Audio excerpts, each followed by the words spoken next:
ফেলে দেওয়া ৩ টাকার পেন আর ১ টাকার ব্লেড দিয়ে বানিয়েছে পেন নাইফ। তার কাছে নেই কোনো কাটিং ম্যাট, নেই প্রয়োজনীয় ধারালো ছুরি। সামান্য ১ টাকার ব্লেড এবং শেষ হয়ে যাওয়া পেন দিয়ে বানিয়ে ফেলেছে সার্জিক্যাল নাইফ।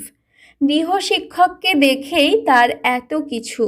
এই বয়সে যা করে এই স্কুল ছাত্র জানলে অবাক হবেন।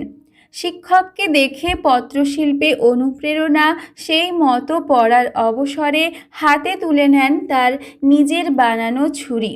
টেবিলের উপর পাতা রেখে তাকে হাতের নিপুণতায় তৈরি করেন এই জিনিস। তার হাতের স্পর্শে প্রাণবন্ত হয়ে ওঠে নানা প্রতিকৃতি। আমি এটা প্রায় ১ বছর আগে থেকে শুরু করেছি। আগের বছর আগস্ট মাসে আমি এটা শুরু করেছি প্রথম।